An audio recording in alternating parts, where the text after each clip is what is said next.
Wait, wrong screen. Kaboom!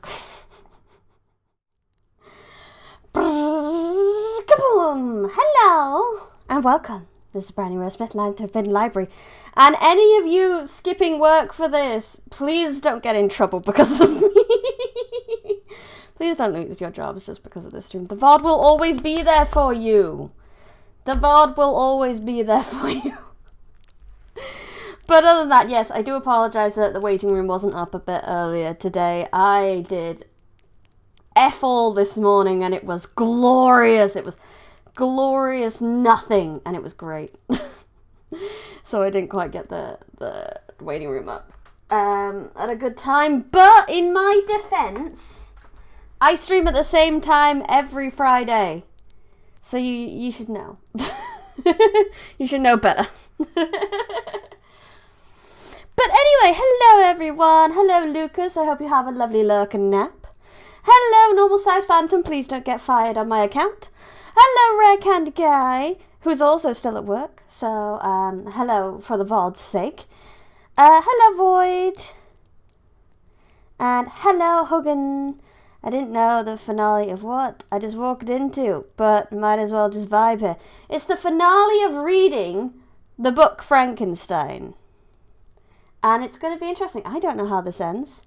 I can't wait to find out how this ends. But I will attempt to give you something of a recap as to what has happened in the book so far.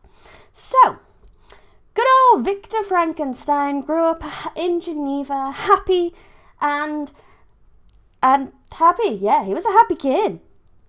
I do. It's wild. I cannot wait to find out. I can't wait.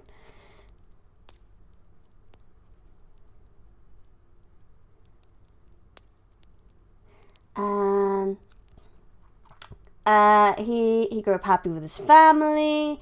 They adopted a girl into the family who was going to be his betrothed, his dear sweet Elizabeth.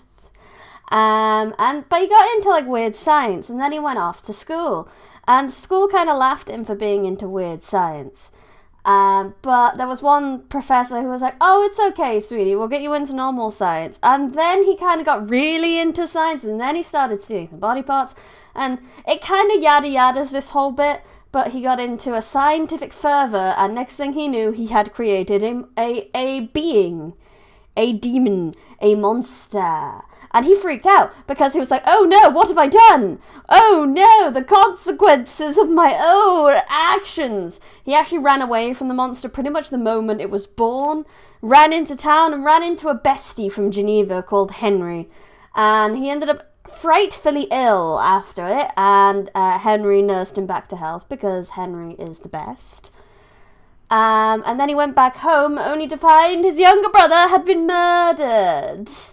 And one of the family friends went down for the murder. However, he was convinced that it was in fact his monster that did the deed, because he had seen his monster lurking around. So when he went on a little hike to soul search and figure out what in the world he's going to do about his monster, said monster approached him and went, bro, I did kill your brother. This is why. And the monster went into a very long talk about how he has survived the last few months to a year, I think it had been since then. How he learned language, how he became a rather eloquent baby, as he is. He is very eloquent, he's very smart. He knows what he's doing. He managed to murder a child and frame someone else. It was very impressive, honestly. And then he begged Victor, please make me a waifu, and you will never see me again. I will run off with the waifu. Abandon the neighborhood of man and you will never see me again. He begged for companionship. And Victor eventually gave in and was like, okay, if you never, ever, ever come to see humanity again, fine. Because so far, Frankenstein, no, not Frankenstein, the monster does not have a name, so we can but call him the monster, has never really encountered a human that will talk to him. Like, the only person who will talk to him without freaking out instantly because he looks hideous is Victor, because Victor's seen him before, and Victor's, like, made him. And even then, Victor fucking hates him. So Victor went off to England, and then all the way up to Scotland, And with his mate Clerval, give me another brownie from another dimension and I'll never bother you again. No! No, I will not open that can of worms again. Who knows what chaos that might bring. So he goes off, he separates from his mate Henry for a little while and starts to make the waifu. But as he is making the waifu, he is like, something is wrong and I probably shouldn't be doing this, because the monster is very strong, he is very fast, he can withstand temperatures humans cannot. He is basically superhuman. Worm brownie? Oh, would you say I still love me if I was a worm? Should have gone to Cornwall. Probably went through Cornwall on the way. So he has second thoughts and he destroys the companion that he was making the monster. But the monster saw it and he was like, bro, you made a mistake. You made an absolute mistake. I'm not a worm. I'm a lady. Let me step out the box a minute. Look, I'm a lady. I'm a human lady. Not a worm. Yeah, he destroyed the waifu. So our monster vows revenge, basically. And then Victor goes and falls asleep in a boat and ends up in Ireland, which is right next to the Eaters. Not far from Scotland. He probably was in Northern Ireland, actually, now I think about it. Because if he ended up drifting in a boat from Scotland, he's probably going to end up in Northern Ireland, not actual Ireland. Not to say Northern Ireland is an actual island, but the Northern Ireland is part of the UK, and then the Southern Ireland is just Ireland. You've got Northern Ireland and Ireland. Anyway, geography, bitch. When he gets to Ireland, he gets imprisoned for the murder of his best friend Henry, who has been very much obviously murdered by the monster in a fit of revenge.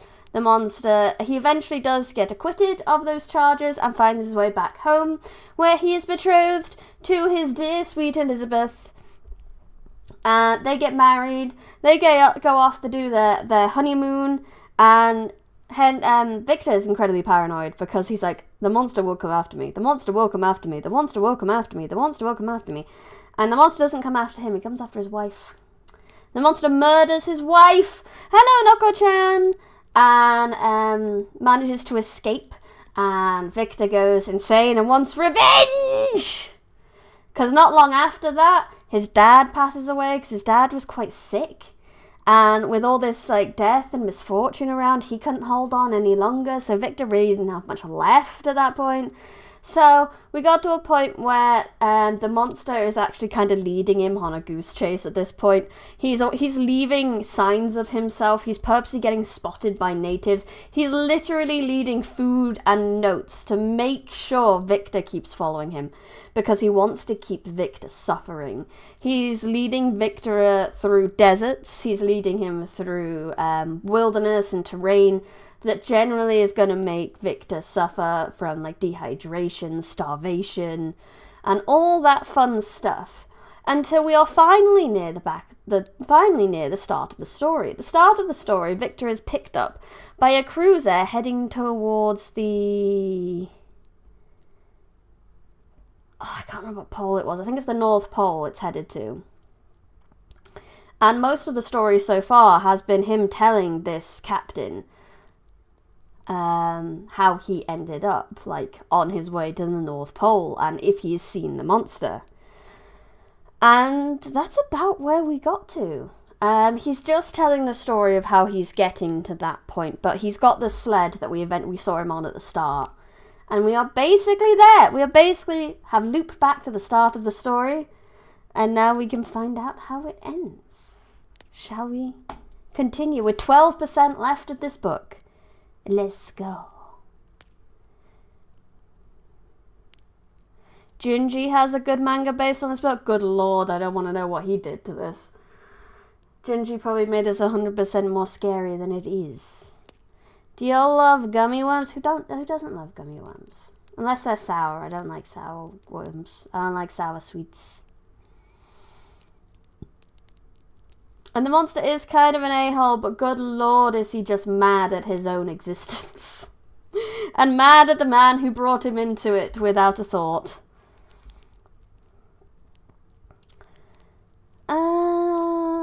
Let's just flip back a minute. Some weeks before this period, I had procured a sledge and dogs, and thus traversed the snows with inconceivable speed. I know not whether the fiend possessed the same advantages, but I found that, as before, I had daily lost ground in pursuit, I now gained on him, so much so that when I first saw the ocean, he was but 1 day's journey in advance, and I hoped to intercept him before he could reach the beach. With new courage, therefore, I pressed on, and in 2 days arrived at a wretched hamlet on the sea-shore. I inquired of the inhabitants concerning the fiend, and gained accurate information. A gigantic monster, they said, had arrived the night before, armed with a gun and many pistols, putting to flight the inhabitants of the solitary cottage through fear of his terrific appearance. He had carried off their store of winter food, and placing into a sledge to draw which he had seized on numerous drove of trained dogs, he had harnessed them, and the same night, to the joy of the horror-struck villagers, had pursued his journey across the sea in a direction that led to no land. And they conjectured that he must steadily be destroyed by the breaking of the ice, or frozen by the eternal frosts. If it ends with him finding his reflection in the ice and discovering that I have been the true monster all along, I'm going to be mad. Maybe. On hearing this information, I suffered a temporary access of despair. He had escaped me, and I must commence a destructive and almost endless journey across the mountainous ice of the ocean, amidst cold that few of the inhabitants could long endure, and which I, the native of a genial and sunny climate, could not hope to survive. Yet at the idea that the fiend should live and be triumphant, my rage and vengeance returned, and like a mighty tide overwhelmed every other feeling.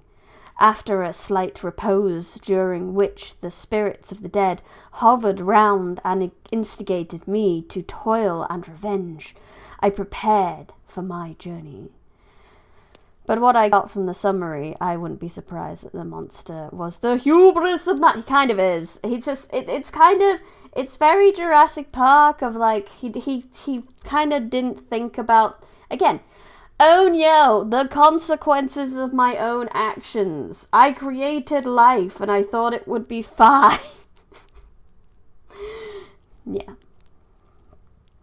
In exchange, my land sledge for one fashioned for inequalities of frozen ocean, and purchasing a plentiful stock of provisions, I departed from land. I cannot guess how many days I have passed since then, but I have endured misery which nothing but the internal sentiment of a just retribution burning within my heart could have enabled me to support.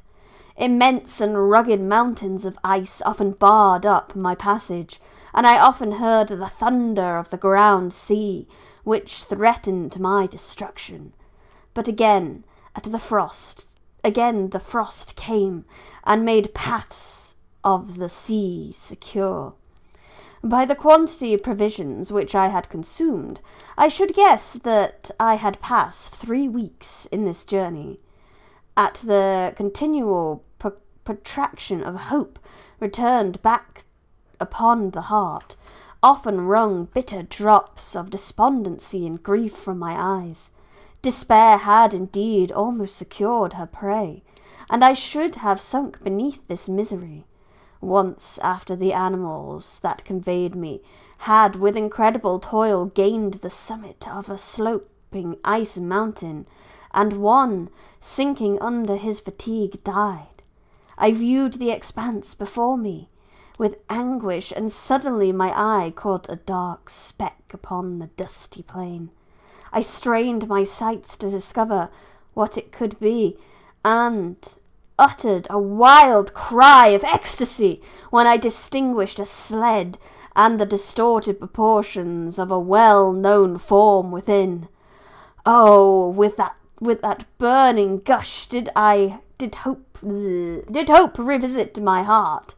Warm tears filled my eyes with a haste which I hastily wiped away, that they might not intercept the view I had of the demon. But still, my sight was diminished by the burning drops, until, giving way to the emotions that oppressed me, I wept aloud. But this was not the time for delay. I disencumbered the dogs for their dead companion, gave them a plentiful portion of food after an hour's rest, which was absolutely necessary, and yet was bitterly irksome to me. I continued my route. The sledge was still visible, nor did I again lose sight of it, except at the moments when, for a short time, some ice rock concealed it within the intervening crags. I indeed perceptibly gained on it, and when, after nearly 2 days' journey, I beheld my enemy at no more than a mile's distance, my heart pounded within me. But now, when I appeared almost within grasp of my foe, my hopes were suddenly extinguished, and I lost all trace of him more utterly than I had ever done before. A ground sea was heard, the thunder of its progress, as the waters rolled and swelled beneath me, became every moment more ominous and terrific. I pressed on, but in vain. The wind arose, the sea roared, and as with the mighty shook of an earthquake, it split and cracked with tremendous and overwhelming sound. The work was soon finished, and in a few minutes a tumultuous sea rolled between me and my enemy, and I was left drifting on a scattered piece of ice that was continually lessening, and thus preparing me for a hideous death. In this manner my appalling hours passed. Several of my dogs died, and I myself was about to sink under the accumulation of distress when I saw your vessel riding at anchor and holding forth me to hopes for succour and life. I had no conception that vessels ever came so far north, and was astounded at the sight. Who is I in this scene? Victor. We're Victor in this scene. I had no compilation the vessels ever did. I was astounded by the sight. I quickly destroyed part of my sledge. No, it's a toaster, Void. It's a toaster. I read some SCP stuff in a Patreon stream, by the way, so I found out about the toaster.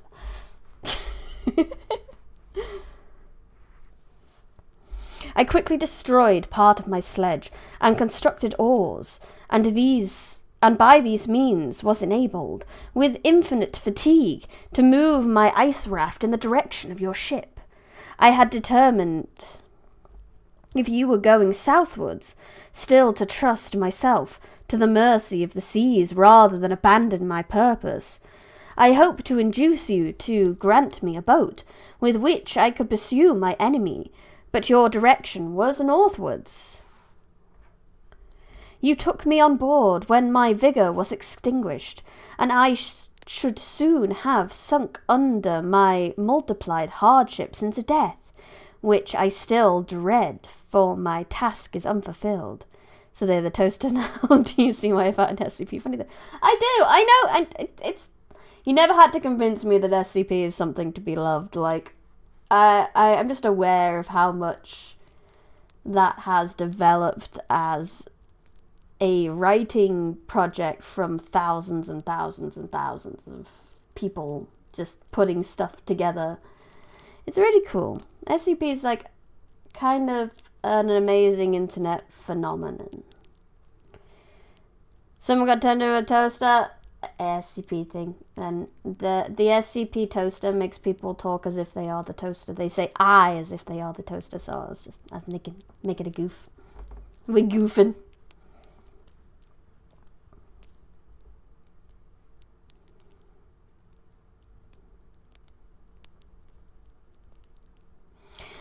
Oh, when will my guiding spirit, in conducting me to the daemon, allow me to rest? I so much desire, or must I die, and he yet live?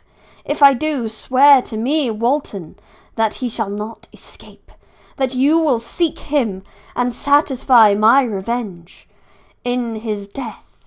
And do I dare to ask you to undertake my pilgrimage, to endure the hardship that I have undergone? No, I am not so selfish, yet when I am dead, if he should appear, if the ministers of vengeance should conduct him to you, swear that he shall not live. Swear that he shall not triumph over the accumulated woes and survive to add to the list of his dark crimes.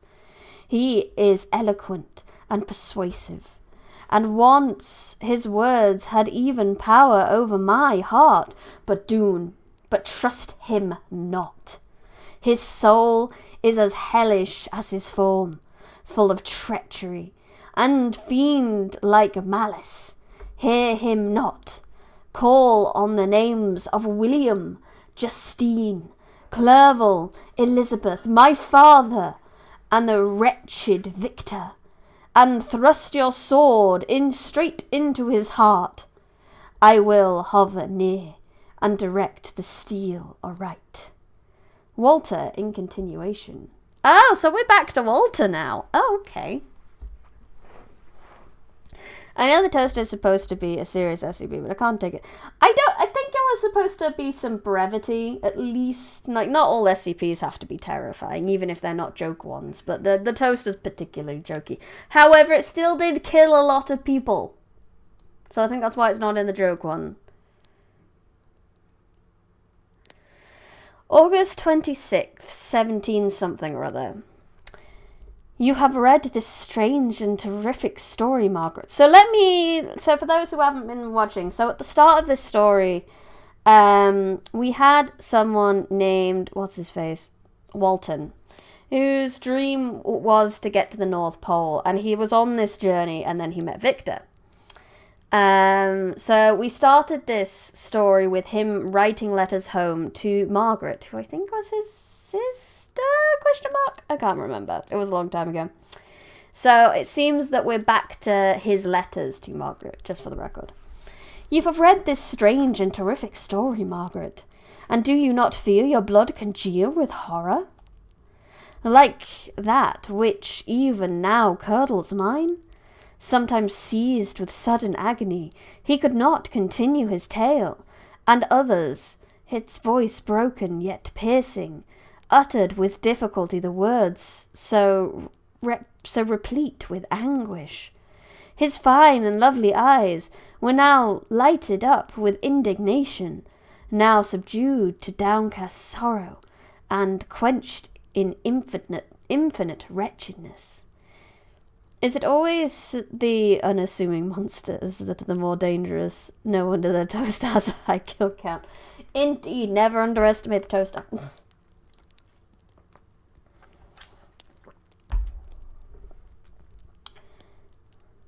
Sometimes he commanded his countenance and tones, and related the most horrible incidents with a tranquil voice, suppressing every mark of agitation.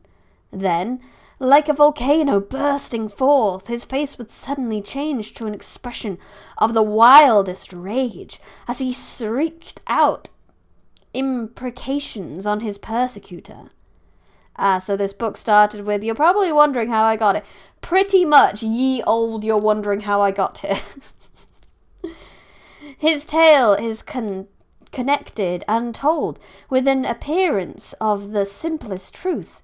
Yet I own to you that the letters of Felix and Safie, which he showed me, and the apparitions of the monster seen from our ship brought to me greater conviction of the truth of his narrative than his assertions. However, the letters of Felix and Safi, so those are two cottagers that the monster learned language from. They didn't know he was there. He was hiding in a pigsty next to the house and kind of just overheard everything. But he had the letters. He took the letters from their cottage and showed them to Victor to kind of prove his own story when he was explaining what happened to Victor.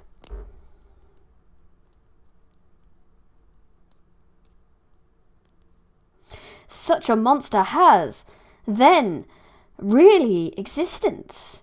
I cannot doubt it, yet I am lost in surprise and admiration. Sometimes I endeavour to gain from Frankenstein the particulars of his creature's formation, but on this point he was impenetrable. This kind of is, I think this is Shelley trying to explain how she yada-yada'd it, because it's Victor telling this guy about the story. So of course he's not going to go into the particulars of how he made his monster. Therefore, she doesn't have to go into the particulars of how the monster's made. "Are you mad, my friend?" said he. "Or whither does your senseless curiosity lead you? Would you also create for yourself and the world a demoniacal enemy? Peace, peace, learn from my mysteries, and do not seek to increase your own." Frankenstein discovered that I made notes concerning his history. He asked to see them, and then himself correcting and augmenting them in places, but principally in giving the life and spirit to the conversation he held with his enemy. "Since you have perceived my narration," said he, "I would not that a mutilated one should go down to prosperity." So what's the progress percentage? We're at 89%. Thank you, Hogan. Thus has a week passed away, while I have listened to the strangest tale that ever formed. My thoughts and every feeling of my soul have been drunk up by the interest for my guest, which this tale and his own elevated and gentle manners have created. I wish to soothe him, yet can I counsel one so indefinitely miserable, so destructive of every hope of consolation, to live? Oh no. The only joy he can now know will be when he composes his shattered spirit to peace and death. Yet he enjoys one comfort, the offspring of solitude and delirium. He believes that when in dreams he holds converse with his friends, and derives from that communication consolation for his miseries, or excitements to his vengeance, that they are not the creations of his fancy, but the beings themselves who visit from the regions of a remote world. This faith gives a solemnity to his retrieves that render them to me almost as imposing and intriguing as truth.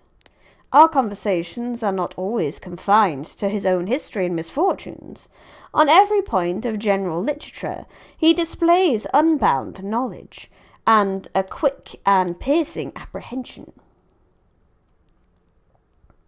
This eloquence is forcible and touching, nor can I hear him, when he relates a pathetic incident, or endeavours to move the passions of pity or love without tears. What a glorious creature must he have been in the days of his prosperity, when he is thus noble and godlike in ruin. He seems to feel his own worth and the greatness of his fall.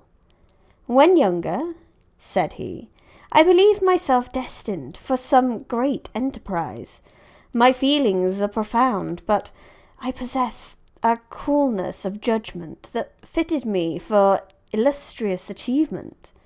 This sentiment of the worth of my nature supported me when others would have been oppressed, for I deemed it criminal to throw away in useless grief those talents that might be useful to my fellow creatures.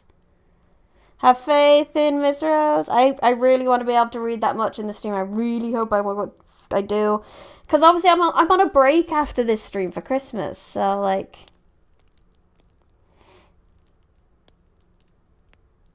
Yeah, it's M-I-S-S. Definitely not M-R-S. M-Modest. Miss, not Mrs.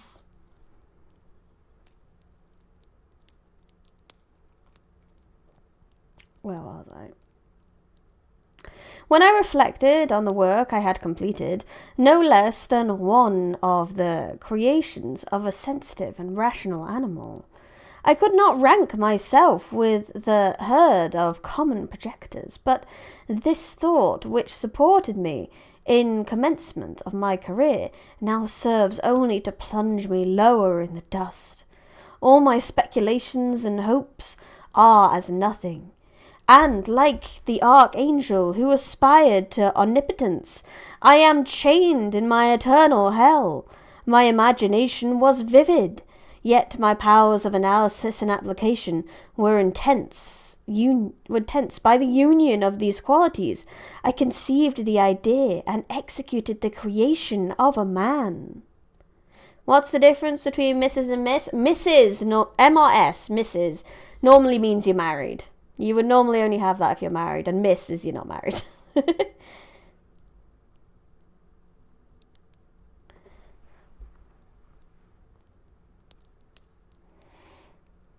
I got talked about this once or twice before. MRS is a married person.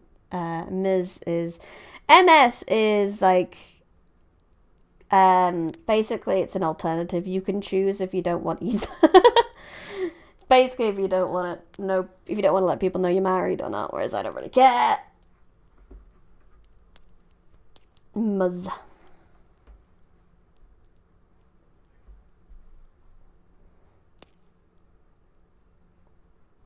Where was I?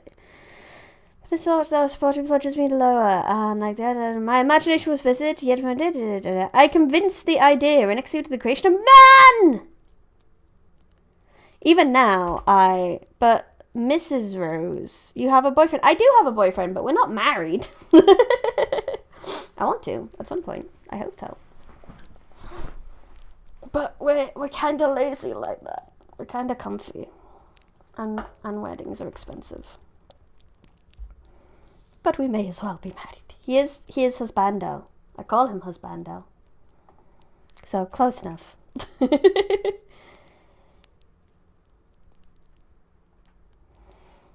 I trod heaven in my thoughts, now executing in my powers, but burning with the idea of their efforts. From my infancy I was imbued with high hopes and lofty ambition, but how am I sunk? Oh, my friend, if you had known me as I once was, you would not recognize me in this state of degradation. Despondency rather rarely visited my heart. A high density seemed to bear on me until I fell, never to rise again. And the stress of planning a wedding, yeah. Oh, yes, that'll be a thing. Must I then lose this admirable being? I have longed for a friend. I have sought one who would sympathize and love me. Behold, on these desert seas I have found such a one, but I fear I've gained him only to know his value and lose him. I would reconcile with him to life, but he repulses the idea. I thank you, Walton, he said, for your kind intonations towards so miserable a wretch, but when you speak of new ties and fresh affections, think you that any can replace those who are gone? Can any man be to me as Clerval was, or any woman another Elizabeth? Even when the affections are not strongly moved by any superior excellence, the companions of our childhood always possess a certain power over our minds, which hardly any later friend can obtain. They know our infantine dispositions, which, however they may be afterward modified, are never eradicated. And they can judge of our actions which more certain conclusions as to the integrity of our motives. A sister or a brother can never, unless indeed such symptoms have been shown early, suspect the other of fraud or false dealing, when another friend, however strongly he may be attached, may, in spite of himself, be contemplated with suspicion. But I enjoyed friends, dear not only through habit and occasion, but from their own merits, and whenever I am the soothing voice of my Elizabeth, and the conversation of Clerval will be ever whispered in my ear, they are dead. And but one feeling in such a solitude can persuade me to preserve my life. If I were engaged in any high undertaking or design fraught with extensive utility to my fellow creatures, then I could live to fulfill it. But such is not my destiny. I must pursue and destroy the being to whom I gave existence, and then my lot on earth will be fulfilled, and I may die, my beloved sister. September 2 days. I write to you encompassed by peril. I'm ignorant whether I am ever doomed to see again dear England and my dearest friends that inhabit it. I am surrounded by mountains of ice which admit no escape, and threaten every moment to crush my vessel. The brave fellows whom I have persuaded to be my companions look towards me for aid, but I have none to bestow. September 2D, I don't know. Maybe everything is 2D now. It's anime style now. Now we're in the Junji Ito part. There is something terribly appalling in our situation, yet my courage and hopes do not desert me. Yet it is terrible to reflect that lives of all these men are endangered through me. If we are lost, my mad schemes are the cause. And what, Margaret, will be the state of your mind? You will not hear of my destruction, and you will anxiously await my return. Years will pass, and you will have visitings of despair, and yet be tortured by hope. Ah, my beloved sister, the sickening failing of your heartfelt expectations is, in prospect, more terrible to me than my own death. But you have a husband and a lovely child. You may be happy. Heaven bless you, and make you so. Would October be 3D? My unfortunate guest regards me with the tenderest compassion. He endeavours to fill me with hope, and talks as if life were a possession which he valued. He reminds me of how often the same accidents have happened, happened to the other navigators who have attempted this sea, and in spite of excuse me, in spite of myself, he fills me with cheerful auguries. Even the sailors feel the power of his eloquence. When he speaks, they no longer despair. He rouses their energies, and while they hear his voice, they believe thank you. They believe vast mountains of ice are molehills which will vanish before the resolutions of man. These feelings are transitory. Each day of expectation delayed Delayed fear fills the delayed. Each day of expectation delayed fills them with fear, and I almost dread a mutiny caused by this despair.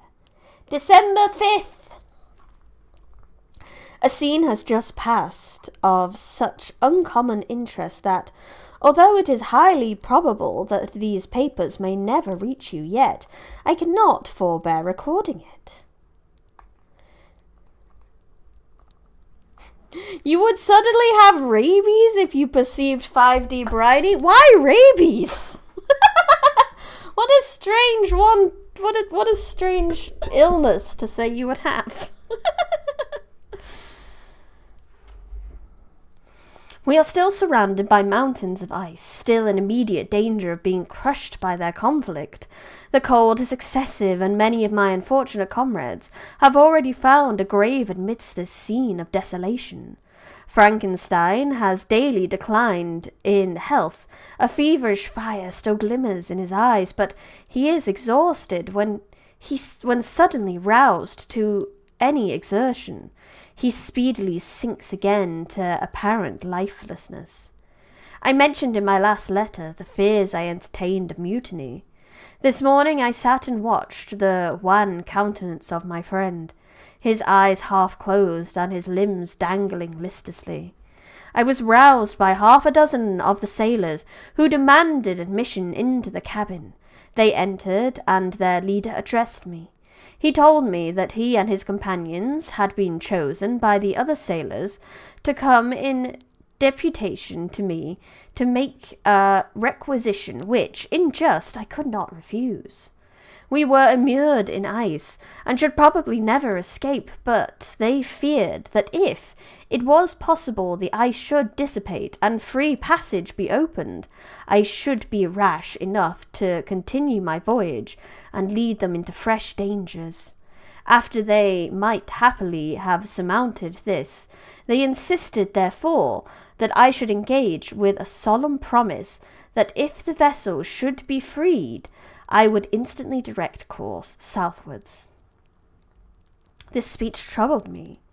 I had not despaired, nor had I yet conceived the idea of returning if set free. Yet, could I, in justice or even possibility, refuse this demand? I hesitated before I answered, when Frankenstein, who had first been silent, and indeed apparently hardly to have enough force to attend, now roused himself. His eyes sparkled, and his cheeks flushed with momentary vigour. Turning towards the men, he said, "What do you mean? What do you demand of your captain? Are you then so easily turned from your design? Did you not call this a glorious expedition? And wherefore was it glorious? Not because the way was smooth and placid as a southern sea, but because it was full of dangers and terror, because at every new instant your fortitude was to be called forth, and your courage exhibited, because danger and death surrounded it, and these you were to brave and overcome. For this was it a glorious an honourable undertaking. You were hereafter to be hailed as the benefactors of your species, your names aboard as belonging to brave men who encountered death for honour and the benefit of mankind. And now behold, with the first imagination of danger, or, if you will, the first mighty and terrific trial of your courage, you shrink away and are contented to be handed down as men who had not strength enough to endure cold and peril. And so, poor souls, they were chilly, and returned to their warm firesides. Why, what requires not this preparation? Ye need not have come this far and dragged your captain to the shame of defeat, merely to prove yourself cowards. Oh, be men, or be more than men. Be steady to your purpose, and firm as a rock. This ice is not made of such stuff as your hearts may be. It is mutable, and cannot withstand you if you say that it shall not. Do not return to your families with the stigma of disgrace marked on your brow. Return as heroes who have fought and conquered, and who know not what it is to turn their backs on the foe. God damn, the speeches in these books are so good. They are so good. He spoke with his voice so modulated to the different feelings, expressions in his speech, with an eye so full of lofty design and heroism that you can wonder that these men were moved. They looked at one another, unable to reply. I spoke. I told them to retire and consider of what had been said, that I would not lead them further north if they strenuously desired the contrary, but that I hoped that, with reflection, their courage would return. The speeches are good but hard to read. Oh yes. There's like a rhythm to them, really nice. Like even if the words aren't coming to you, just like they sound nice together. Oh, it's so good. They retired. I turned towards my friend. Greetings, Fawkes, welcome. But he was sunk in languor and almost deprived of life. How all this will terminate, I do not know. But I had rather die than return shamefully, my purpose unfulfilled. Yet I fear such will be my fate. The men, unsupported by ideas of glory and honour, can never willingly continue to endure their present hardships. Are we getting to the scene where we kiss the monster? Maybe! With 8% left. I don't know if it's going to happen, but it might happen. September 7th. The die is cast. I have consented to return if we are not destroyed. Thus are my hopes blasted by cowardice and indecision. I come back ignorant and disappointed. It requires more philosophy than I possess to bear this injustice with patience. September 12th. It is past. I am returning to England. I have lost my hopes of utility and glory. I have lost my friend. But I will endeavour to detail these bitter circumstances to you, my dear sister. And while I am wafted towards England and towards you, I will not despond. I think it's called incest or something, some parts of the... Yeah, I mean, Frankenstein's technically the monster's dad, so if they kiss, that's very strange. September 9th. The ice began to move, and roarings like thunder were heard in the distance, as the islands split and crack in every direction. We were in the most imminent peril, but as we could only remain passive, my chief attention was occupied by my unfortunate guest, whose illness increased in such a degree that he was entirely confined to his bed. The ice cracked behind us and was driven with force towards the north. A breeze sprang from the west, and on the 11th the passage towards the south became perfectly free. When the sailors saw this, and that their return to their native country was apparently assured, a shout of joy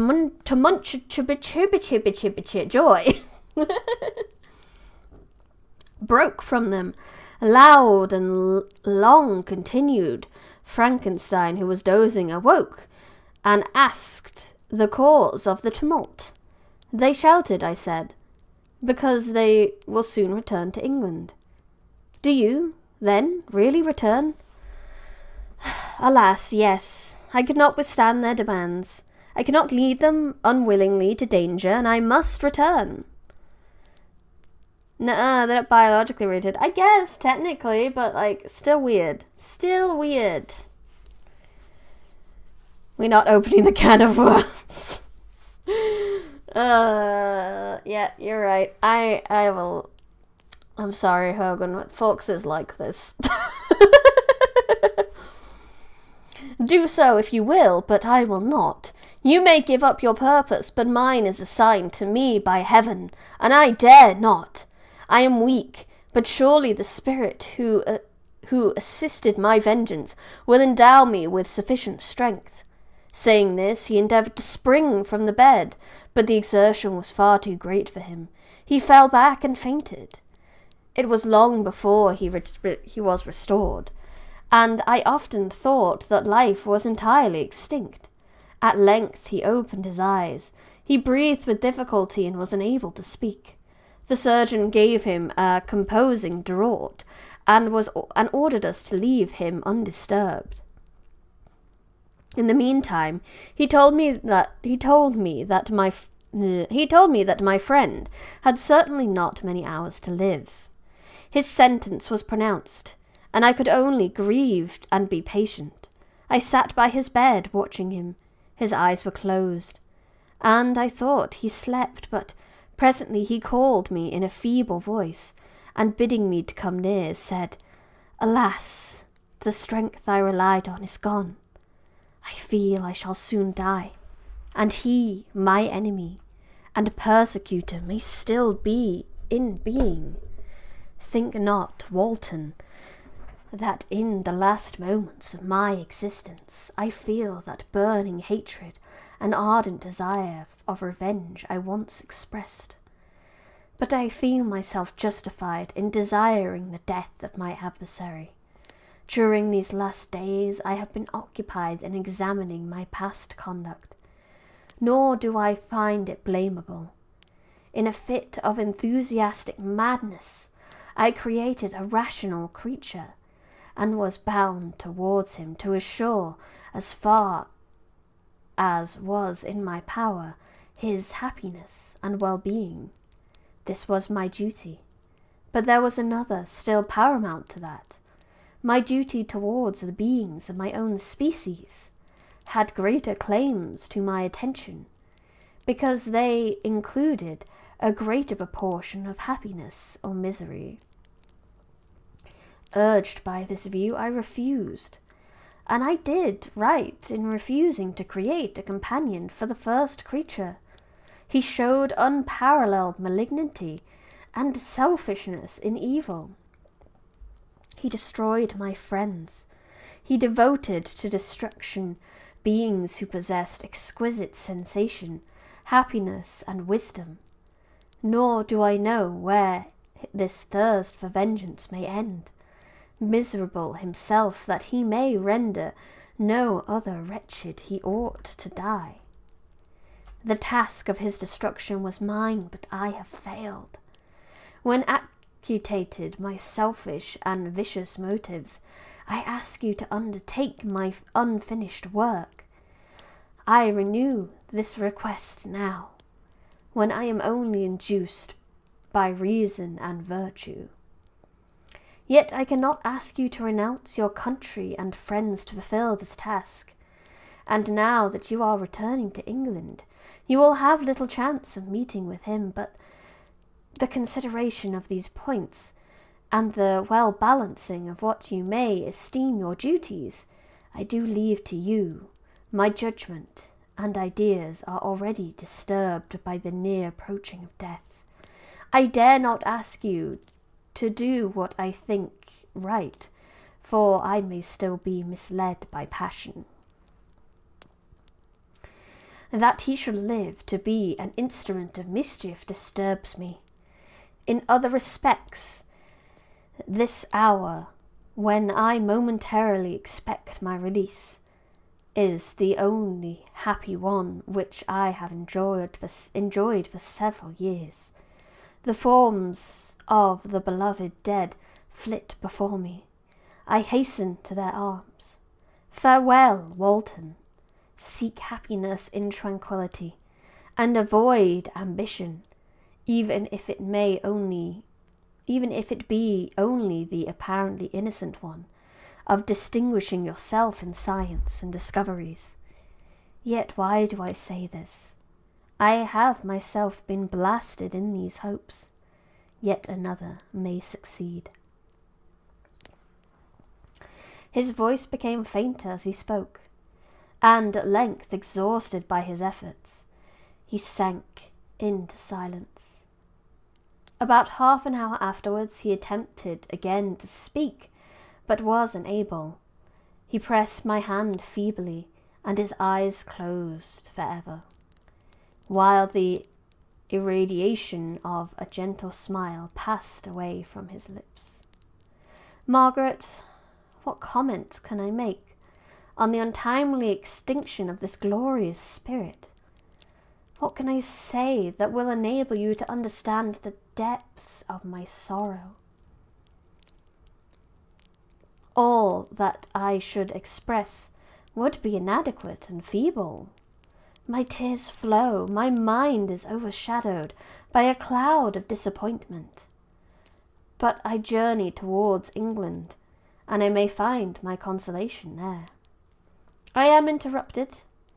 What do these sounds portend? It is midnight, the breeze blows fairly, and the wash on the deck scarcely stir. Again there is sounds as of a human voice, but hoarser. It comes from the cabin where the remains of Frankenstein still lie. I must arise and examine. Good night, my sister. Great God! What a scene has just taken place! I am yet dizzy with the remembrance of it.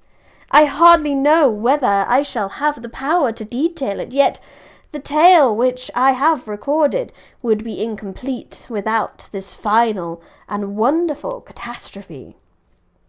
I entered the cabin, where lay the remains of my ill-fated and admirable friend. Over him hung a form which I cannot find the words to describe, gigantic in stature, yet uncouth and distorted in its proportions. As he hung over the coffin, his face was concealed by long locks of ragged hair, but one vast hand was extended, in colour and apparent texture like that of a mummy. When he heard the sound of my approach, he ceased to utter exclamations of grief and horror, and spun towards the window. Never did I behold a vision so horrible as his face, of such loathsome yet appalling hideousness. Hiya, Junior Banana! Junior Banana! You are just a junior banana? How do you become a senior banana? Is that because when you become an older banana?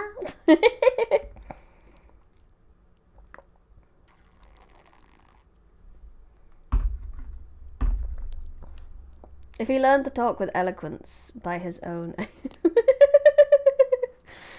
don't tease folks like that. You should always be worried.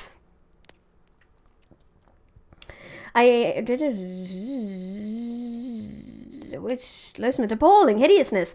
I shut my eyes involuntarily and endeavoured to recollect what were my duties with regards to this destroyer. I called on him to stay. He paused, looking on me with wonder, and again turning towards the lifeless form of his creator. He seemed to forget my presence, and every feature gesture seemed insignated by the wildest rage of some uncontrollable passion.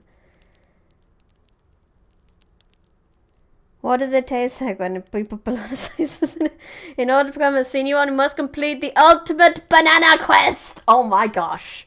That sounds like a challenge, Junior Banana. I wish you luck on your banana quest. You love Frankenstein? Cool! Well, we're just getting to the end. We have 6% of the book left. And I really want to finish it today. Really want to finish it today. That is also my victim, he exclaimed. In this murder my crimes are consummated.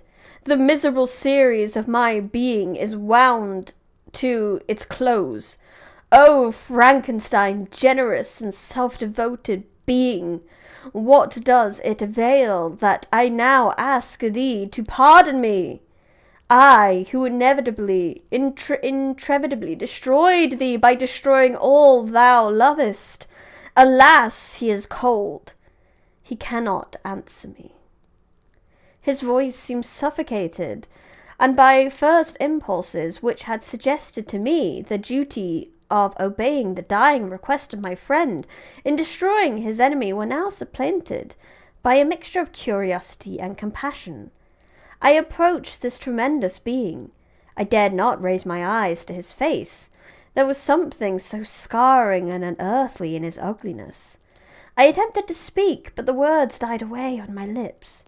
The monster continued to utter wild and incoherent self-reproaches. At length I gathered resolution to address him in a pause of the tempest of his passion. "Your repentance,"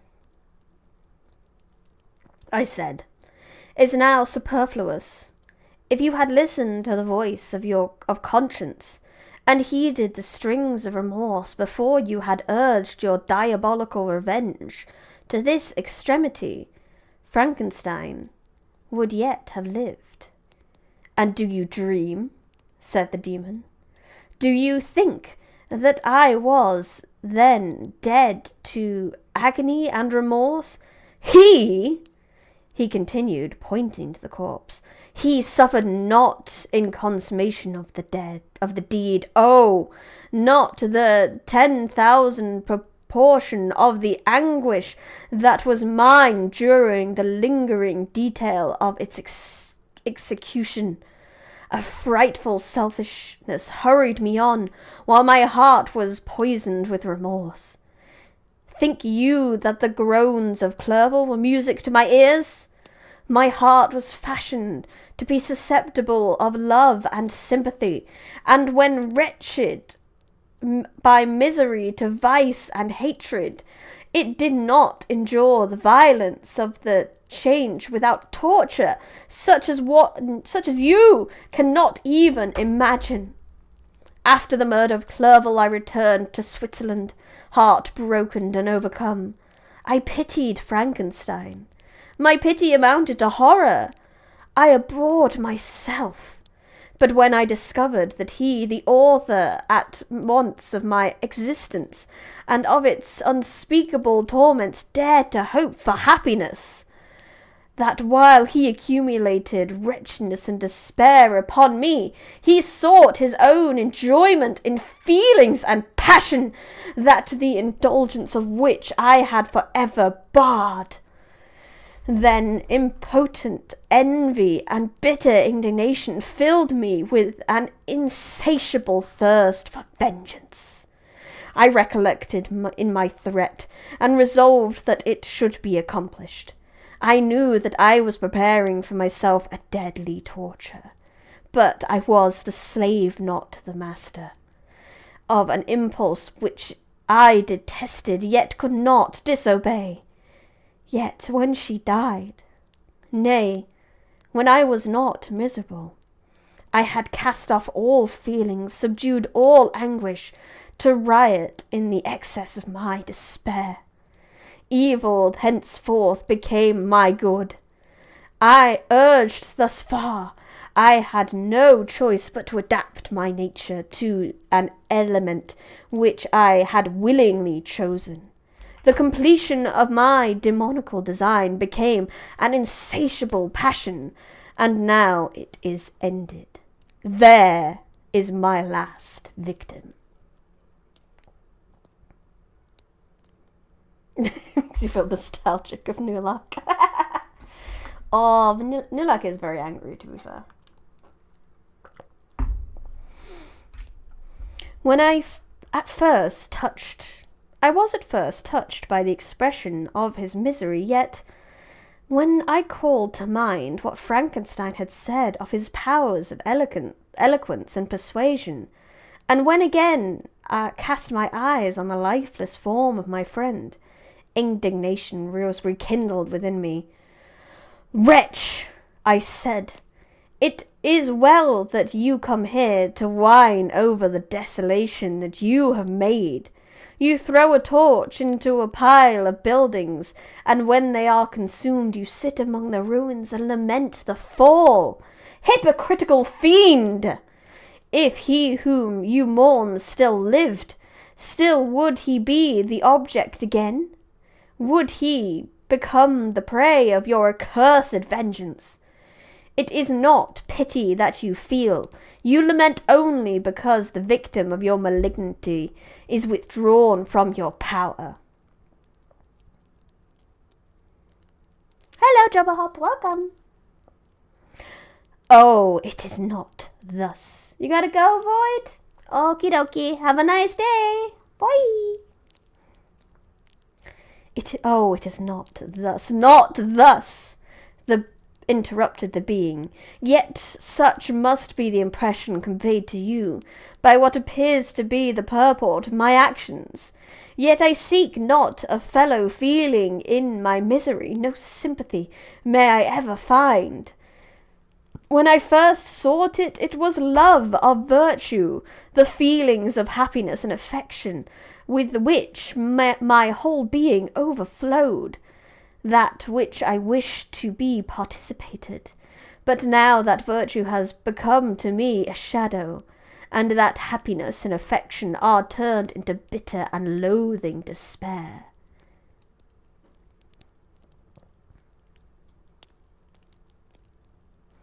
In what should I seek for sympathy? I am content to suffer alone while my suffering shall endure. When I die, I am well satisfied by abhorrence and opprobrium. Should load my memory. Once my fancy was soothed with dreams of virtue, of fame, and of enjoyment. Once I falsely hoped to meet with beings who, pardoning my outward form, would love me for the excellent qualities which I was capable of unfolding. I was nourished with the high thoughts of honour and devotion. But now crime has degraded me beneath the meanest animal. No guilt, no mischief, no malignity, no misery can be found comparable to mine. When I run over the frightful catalogue of my sins, I cannot believe that I am the same creature whose thoughts were once filled with sublime and transient visions of the beauty and majesty of goodness. But it is even so. The fallen angel becomes a malignant devil. Yet even that enemy of God and man has friends and associates in his desolation. I am alone. I want to take a moment there. Both Frankenstein and his monster both compared themselves to Lucifer. They both see themselves as a fallen angel. Oh, woe is them. You, who call Frankenstein your friend, seem to have knowledge of my crimes and his misfortunes, but the detail which he gave you of them, he could not sum up the hours and months of misery which I endured, wasting in impotent passions. For while I destroyed his hopes, I did not satisfy my own desires. They were for ever ardent and craving. Still I desired love and fellowship, and I was spurned. Was there no justice in this? Am I to be thought the only criminal, when all humankind sinned against me? Like father, like son? Correct. Gee, I wonder why they compare themselves to the devil from the Bible. I just think it's very entertaining that as much as they never interacted too much, that they both came to the same comparison for themselves. I just think that's very interesting.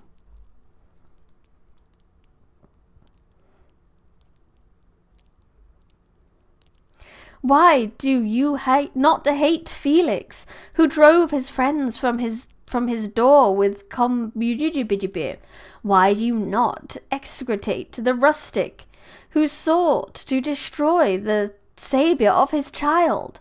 Nay, these are virtuous and immaculate beings. I, the miserable and the abandoned, am the abortion, to be spurned at and kicked and trampled on.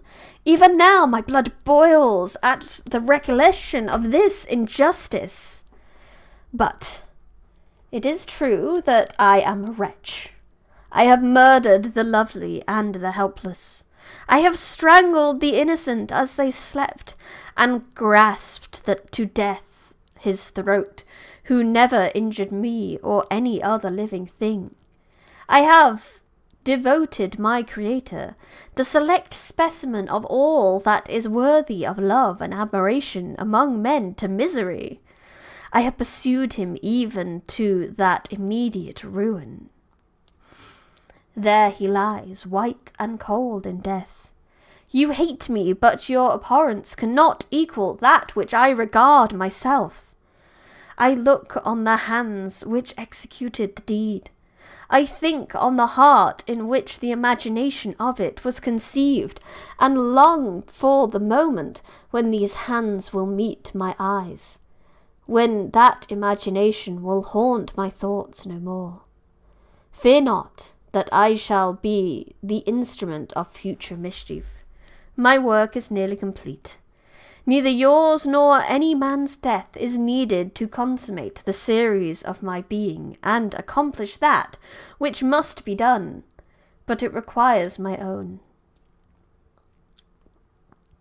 Do not think that I shall be slow to perform this sacrifice. I shall quit your vessel on the ice raft which brought me hither, and shall seek the most northern extremity of the globe.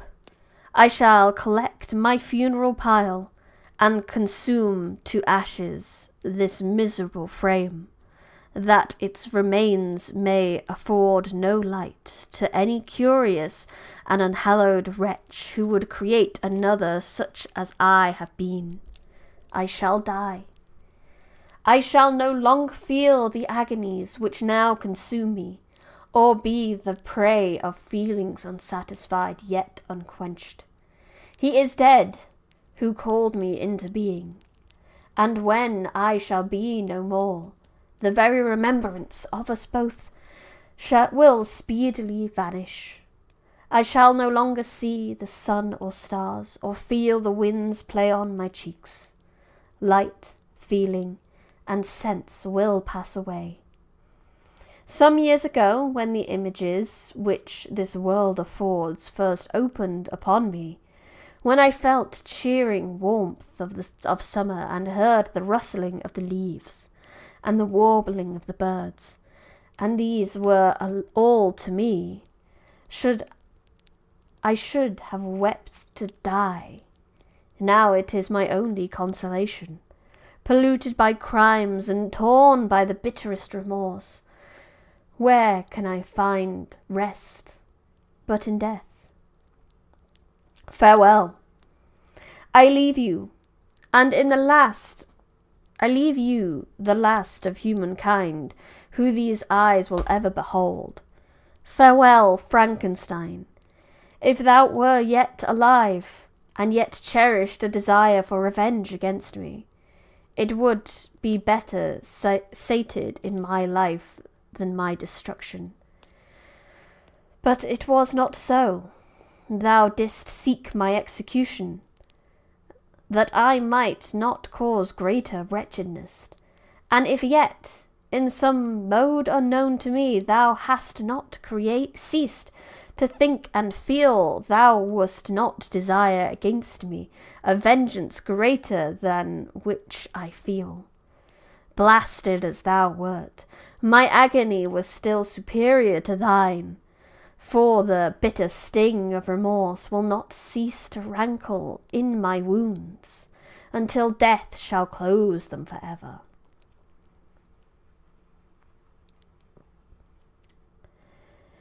But soon, he cried with a sad and solemn enthusiasm, I shall die, and what I now feel will no longer be felt. Soon these burning miseries will be extinct. I shall ascend my funeral pile triumphantly, and exult in the agony of torturing flames. The light of that conflagration will fade away. My ashes will be swept into the sea by the winds. My spirit will sleep in peace. Or, if it thinks, it will not surely think thus. Farewell. He sprang from the cabin window as he said this, upon the ice raft which lay close to the vessel. He was soon borne away by the waves and lost in darkness and distance. Oh, that's it! Da da da da! We did it! We did it, everyone! Whew! With time to spare! I thought that was how it was going to end. The monster... Is the monster game ending himself? Yeah, the monster is ending himself, which is kind of how I thought it was going to end, because I just couldn't see any other way that this could end. Because the monster couldn't keep going. Like, he had nothing left to do. And no one to, like, enjoy his life with. So I had a feeling that was how it was going to go. Which is a little bit depressing. Should we do something not depressing now? Could have went to the MBNA. No! People don't like him. He wouldn't sell tickets because no one would want to see his face. Da da da! We are no longer currently reading Frankenstein. Nope, that's you guys. He could have moved to Devon and kept peace. Oh, that would have been lovely. That would have been a lovely ending for him. Let's pretend that was the ending. I think that's it. There we go. Oh, what should we do for like... We got like 40 minutes left of the stream. He did say that he would retire from the neighborhood of man, as he said. At least that's what he intended to do once he had a waifu.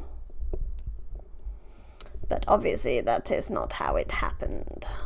1 second. I'm trying to sort out potentially the hand cam. I thought maybe we could do some coloring. There we go. Pull that tight. I think Android 16 was inspired by the monster. Which one was 16 again? Was that the dude?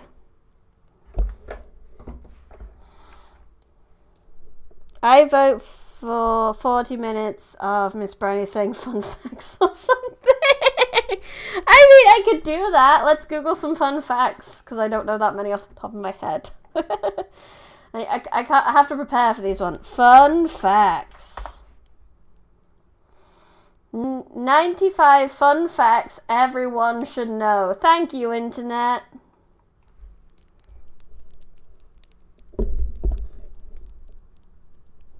I was thinking we could do some coloring while we're at it.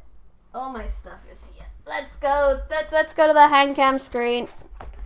Ba-ba-da-ba! I gotta open this up. Da-da-da-da! Look, I could do this at the drop of a hat pretty much now. How cool is that? Oh man, I'll get my gubbies on. The gubbies are part of it. And we'll color in some more bleach while I tell you fun facts. How about that? Hand cam! Hand cam! Let's get over here. Okay. Fun facts for you all. Let me move you guys as well, because I can't see you very well over there. The hand cam is kind of in the way of where chat normally is. There you are. Yeah, I've got some fancy gloves. Just to make a bit more pizzazz to the whole thing. We need coloring pencils. Many coloring pencils. Okay, so fun fact number 1.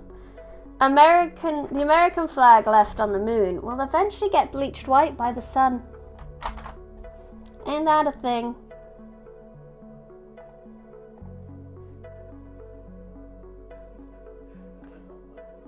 I haven't been wearing the gloves since the stream started. I just put them on. Also, because they're just kind of right in front of me, I have a habit of just kind of putting them on and taking them off just because they're there, you know? Just because they're there. Let me just... There we go. Had to move things. Where's my black? We're gonna carry on with oh yeah, I needed to check where Soifun's pants start. Or should I just ignore underwear? There it is. Let's finish off Soifun. Soifun, la la la la la la la la la la Soifun. Where's my black? I'm gonna need black and skin tone color thing. Oh, it's dark. It's dark. I just like fiddling with things that are in front of me, you know, like it's like when you're bored and you just kind of pick up whatever's in front of you and just start messing with it.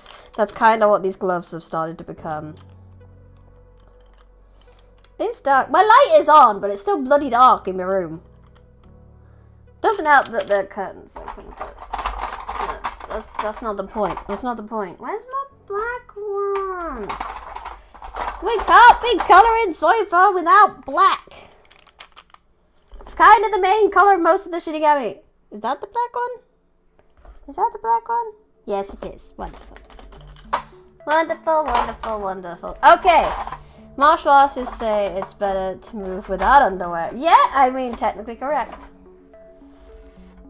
Ever consuming darkness be upon you. Exactly. So we're just gonna color in this section just skin color, and she forgot underwear this morning. Fun fact number 2. While they are hibernating, bears don't urinate. Their bodies convert waste into protein. Why don't they do that normally then? I question this one. I question this one greatly. I don't feel like that's right. Is that even right? Does that... Oh, a minute. Yeah, I don't think this is the same skin tone pen that I normally use. Oh, no. She's got 2 different skin tones. Maybe this one's more tanned. I don't know. And that's not even the right bit. I think this is supposed to be the bit that's... What even is this? I don't even know. I think... Yeah, so this is the Shihakusho still. And this is Shihakusho all the way here. I'm around here. Okay, yeah. So she's just got a slightly different butt tone, and we're just gonna have to live with that. So what if protein, I should hibernate like a bear? Apparently so, according to this fun fact from factretriever.com. So if it's not real, blame them. Fact number 3. White-faced capuchin monkeys greet each other by sticking their fingers up each other's noses. That's a disgusting fact. They pick each other's... I mean, I guess monkeys, it makes some kind of sense. They pick each other's noses and, like, pick bugs off each other and eat them. So I suppose it makes some sense. Can we explain the different tone with your speaking? Sure, folks, sure. That's the reason. There we go. 10 out of 10. Oh, because I'm not 100% set up for this. Let me move you guys a little bit over here. There we go. Now I'm not, like, reaching too far for it. There we go.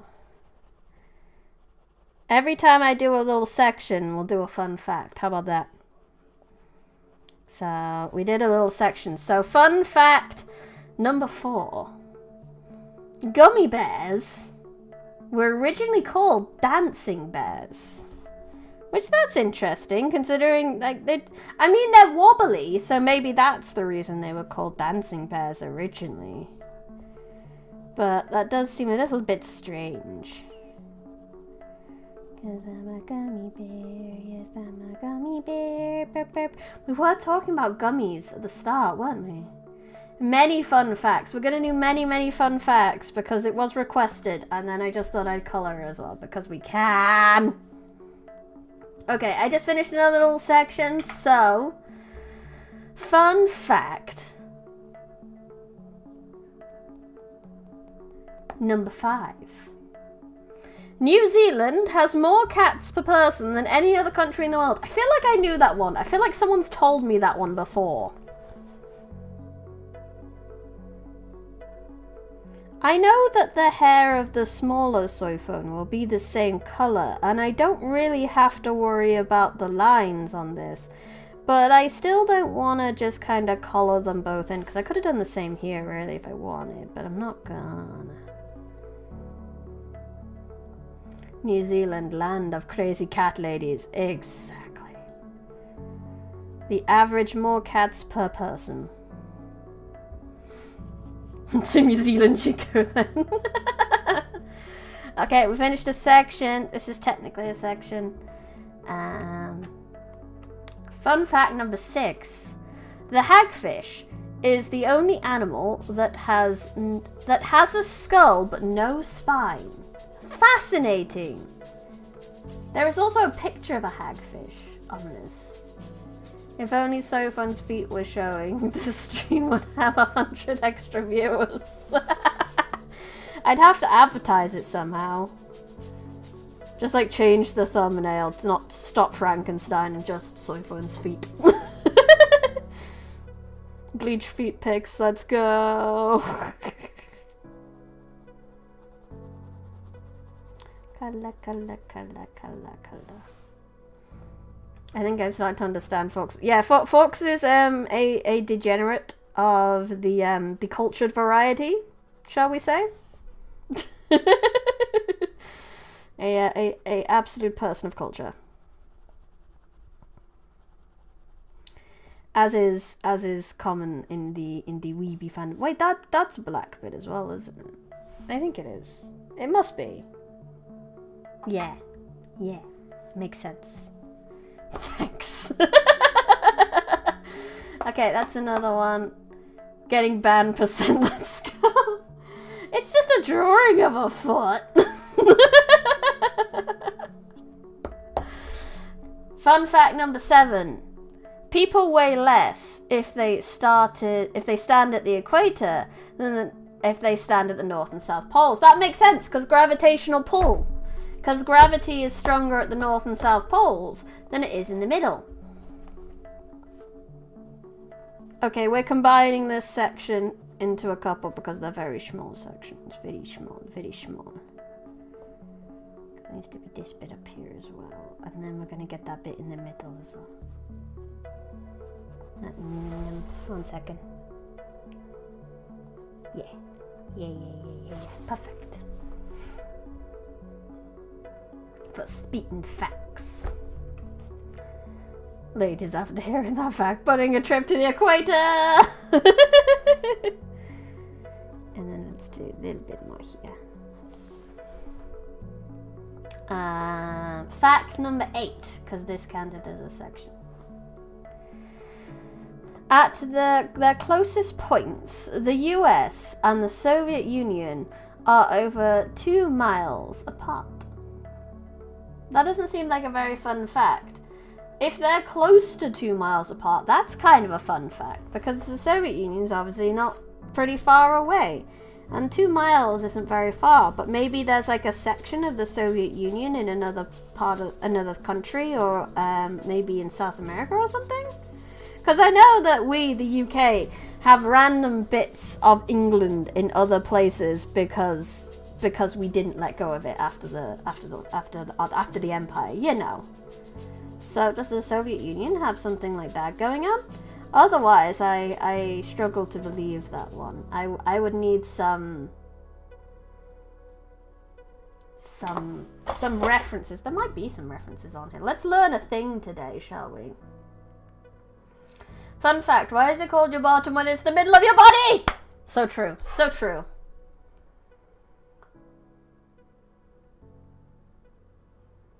Uh, 15:30. Oh, why don't they have links to their references? That's just annoying. What a pain in the ass.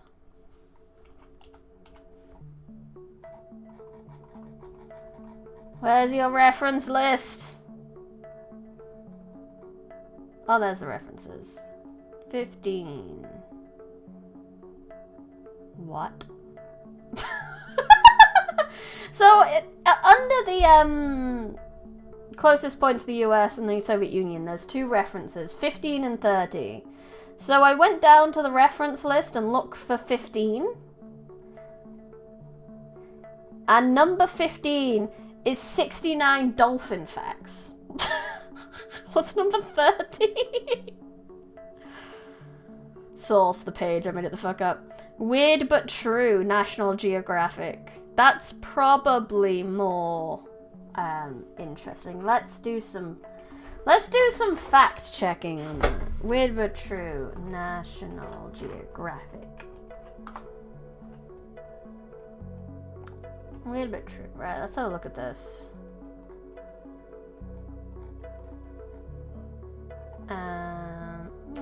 It's not coming up with a specific page because it's not giving me a proper source. Soviet Union and US distance.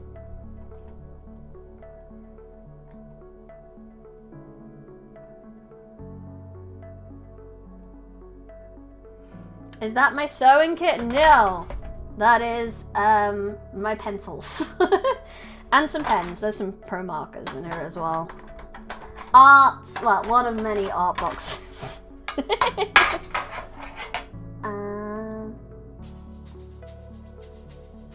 I don't know, I can't find the source for that, so we're gonna put that fact down as questionable. Potentially true, but I don't have an explanation to it, therefore I don't believe it right now. It could be true, it might not be true. Everyone knows that the sewing kit is always inside of the cookie tin. I can show you my sewing kit. I put my sewing kit in a little purple box. Which isn't really much of a sewing kit, it just has some needles, a bit of thread, and a pin cushion, and some thread saver thingamajigs that I've been using for crochet. That's my sewing kit. I mean, give or take, I can sew. I mean, I showed you the crochet thing I did, and you can't put all that together with just crochet. You gotta sew a little bit. Just a smidge. Okay, so big soy phone's done. We can do little soy phone now. The baby soy phone. And then this whole page will be done, and maybe we can give her a fantastic outline. Background even. Sure, it has a fantastic outline. Let's do a little anime bullshit here, shall we? By giving her a little... well, we can try shade her a little bit. Maybe I can take a little, an eraser to her head. And make a little shiny hair thing. Sorry, 1 second. Some of these spikes are hard to get without getting it very close to my face.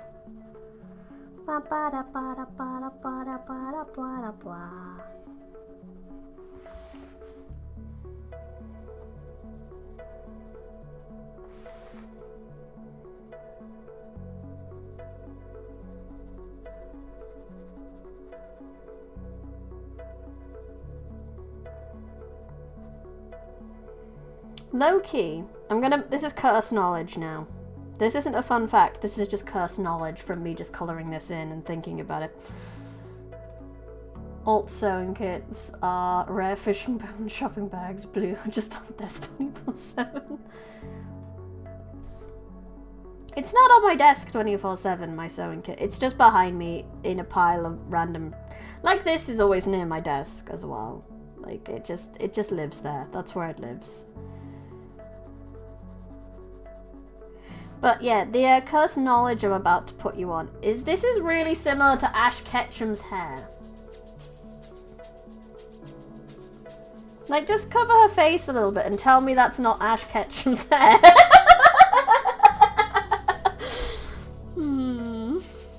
I don't know what to do with this knowledge now. I'm so sorry. I don't like this knowledge either, to be honest. It is incredibly cursed.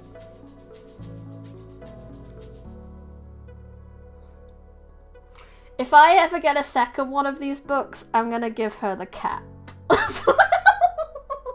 Tell me that's not Ash Ketchum. Yeah, I have a friend I should never tell that as well. She might burst into tears. Gotta try Pokeball. I might just do that. I'm a little less, like, I remember when I first got this out, I was a bit defensive about doing any changes to it. But ever since I bought this, I've seen it everywhere. I've seen it in, like, local shops and things like that. So I'm not quite as precious about changing stuff up as I was before. So we could put a Pokeball in it.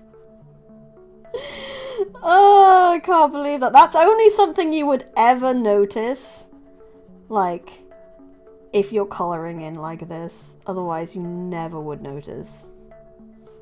Ever. And that's another section coloured in. It's not vandalised if it's an upgrade, you're not vandalised. We already vandalised her a little bit by giving her her painted nails and taking off her top. Where were we up to? So fun fact number 9. The yo-yo was originally a weapon used in the Philippine jungle. That doesn't surprise me so much, actually. I imagine it was a lot heavier and generally more Morning Star-like, potentially. But that does not surprise me. Why did I put the black back? I should. This pen cannot go back in there, considering how much I need to colour in black for this book, because bleach.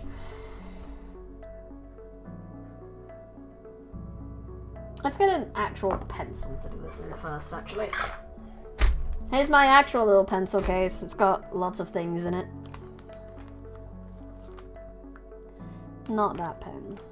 Not that pen. Where's my favorite? Where's my favorite pencil? You guys have that a favorite? Here's the not favorite pencil. Favorite pencil. Not favorite. Favorite. These are from the same box. Even to this day, the yo-yo is still a mortal weapon, so I'm surprised. Yeah, it is not a fun fact, really. There's nothing exciting or fun about that. So we gotta draw a circle, and then I've gotta draw like that bit here. And then we'll draw the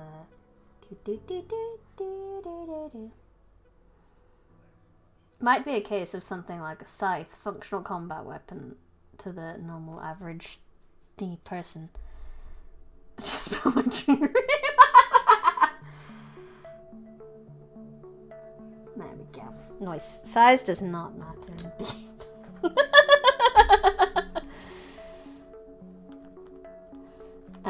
So I think my fine liner should do, just to make it look like I had to do the fine liner for the titty, and it looks like part of it, so it's not too bad.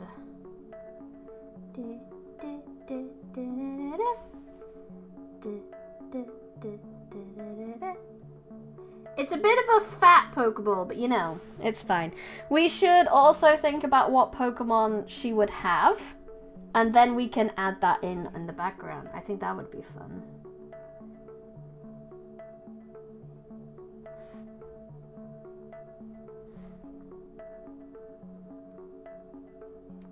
There we go. There's a lady when I'm out in town. She has a Pokemon themed bag. And I couldn't tell for a while if it was a Pokemon themed bag or if it was just, it looked like it should be Pokemon, because it was just Pokemon ball colored. And it took me so long to finally see her at the right angle to see the little ball part, and I was like, ah, it is a Pokemon bag. Getting a Lopunny. No, she would need a black cat. She'd need like a Litten or something. I think Litten's the best one we've got. Got a little Pokemon Batman. Okay, let's colour her in more. So she has the brown eyes, and we need the brown, which luckily is easily defined. So let's get her eyes coloured in.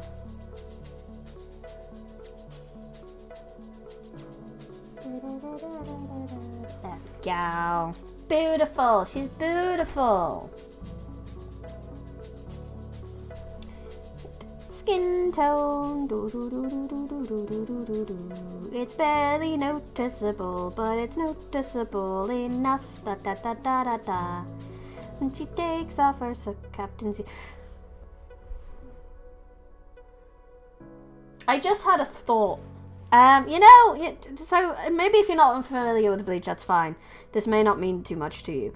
But after the big fight with Aizen, and the head captain is reprimanding 3 of the captains for losing their captain's cloak, surprisingly, the captain who takes off her captain's cloak a lot actually kept hers on the entire time.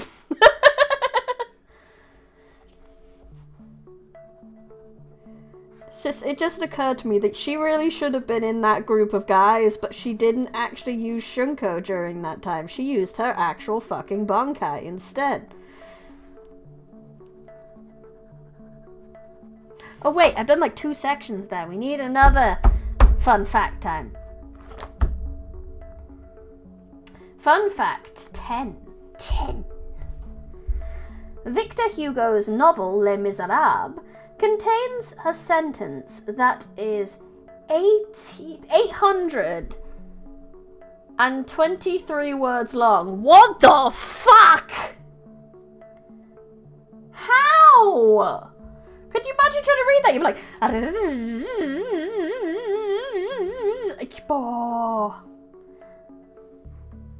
just like, what? How? How is that readable? Joke suggestion aside, maybe something like the sword one. Check it out, use it as a normal animated sword, because why not? Yeah, true. Now, I read that sentence in one breath, trying not to die. You would die. You would 100% die. There's got to be a lot of commas in there, or semicolons or something. There's no way there wouldn't be any breaks or pauses in it, because it just would be a bit shit otherwise. But goddamn, Victor Hugo, and your absolute, I want to say audacity, but I overuse the word audacity a lot, you know? I want a different word. Your absolute...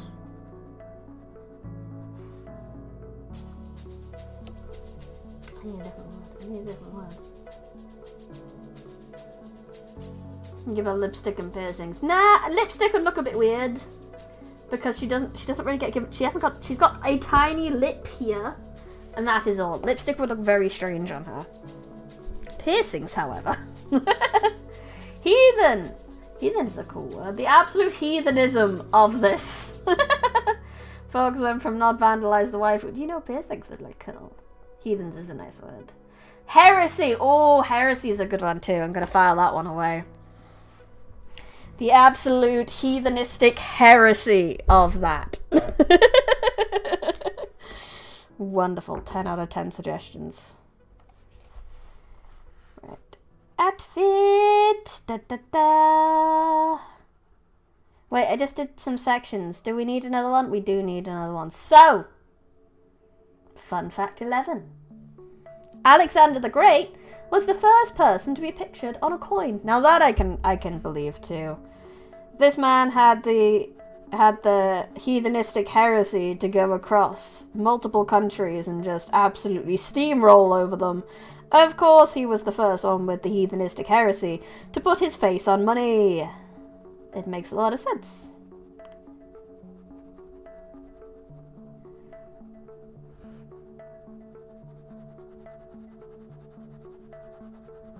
Yeah. A very narcissistic fact. I mean, like I said, he had the heathenistic heresy to go to steamroll many countries. Oh, wait a second. There's actually something else I should do, and now I'm thinking of it. So this is the list of videos I need to make for my 10,000 10,000 books thing, so I need to put Frankenstein on there. Like I said, it might be shorts or something, but I need to remember to do that. So would this be Ash's mum before settling down and becoming NPC? Oh my god. died and became soy phone. Maybe so. She was probably a badass. That would imply Ash was a waifu at some point in his life. Oh, I didn't read mom there. Yes, his mum was a waifu at some point in her life. And I can believe this. We're going to ignore this section again. Because, you know, free the titty. Free the waifu from her anime censoring.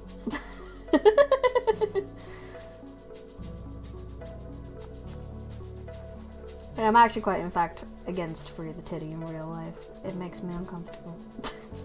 Big body energy. Can't handle it. There we go, there we go, there we go. Pink, pink, pink, pink, pink. That line doesn't exist. That line doesn't exist. That line doesn't exist. Da da da da da da. Imagine so far. However, actually, have you ever, like, I think it's on Tumblr or something like that, but there's an old AU comic that someone did of Jessie from Team Rocket getting with Ash's mum. And it's so sweet. You should totally go find it. What's his name? I'm gonna just quickly do her hair pieces first, and then we'll get another fun fact. You heard me, Hogan. You heard me. Jessie from Team Rocket with Ash's mum being a wholesome gay lesbians. First ditto, now Jessie, what's next? Oh, Tumblr uses a phone. What do you want to...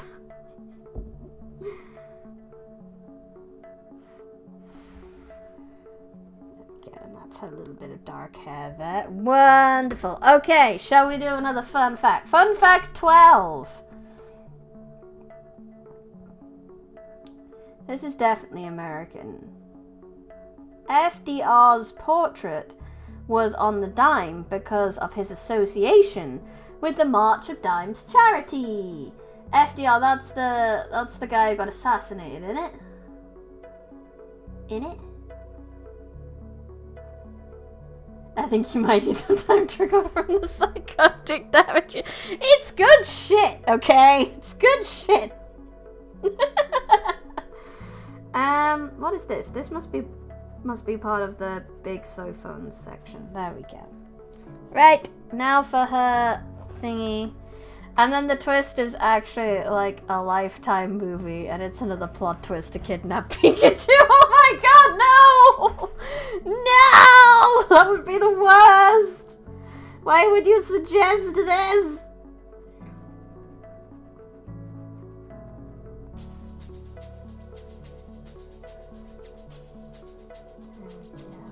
I also think that her captain's cloak has like orange lining or something.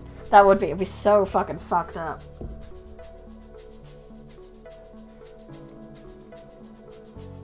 Given how many times Team Rocket just like become good most of the time, it would be so fucked up if that was the case. Da da da da da da da. Da da da da da da da da da da da da da.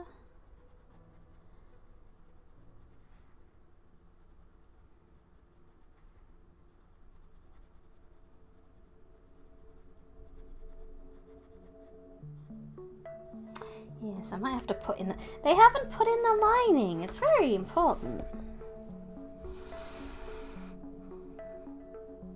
You fool, Ash's mum. It was me, James, in a costume, yet again.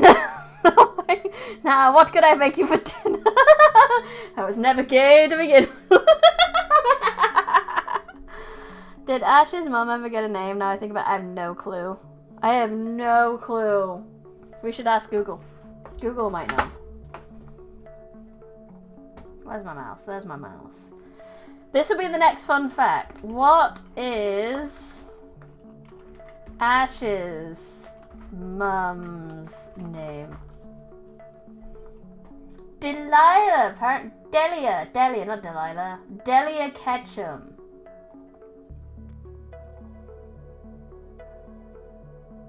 Apparently that's her name.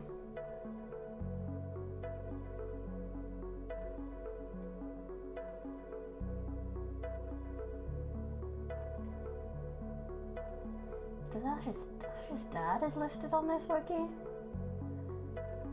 Unnamed man is the father of Ash Ketchum and husband to Delia Ketchum in the Pokemon series. Thanks, Pokemon Wiki. We appreciate you. It was less bombastic. I need to look up Sophone's lining color. Like I said, I'm pretty sure it's orange. Each of the captains, yeah, there we go. There's a picture here where you can see the orange under her, in here. It doesn't seem like it has proper lining. It's just the inside of her captain's cloak is orange, so that's fine. That's fine. Orange! We have a color that isn't black. Let's go.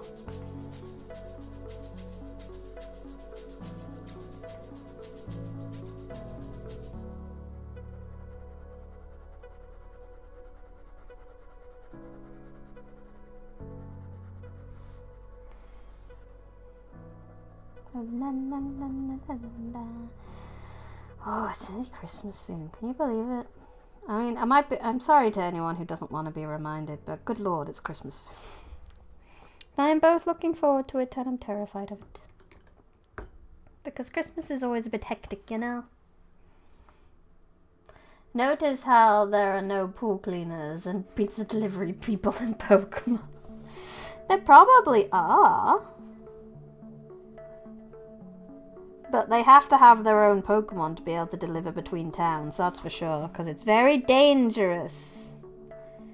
It's a dangerous world, is Pokemon. Can't leave your towns without your own Pokemon. If anyone doesn't have a Pokemon, they're kind of screwed. However, they do let their 10-year-olds roam free, so who the fuck... I don't fucking know. There we go. And then the 2. Yeah. She's looking so good. Looking so good. Nah, it's just pizza boxes taped to an Alakazam with teleport. Probably. If they do exist, the protag single mother might be in danger. Luckily, they don't have a pool. However, the pizza delivery person, the milkman, the moo milkman, the milky, what's the, Miltank moom, Miltank milkman.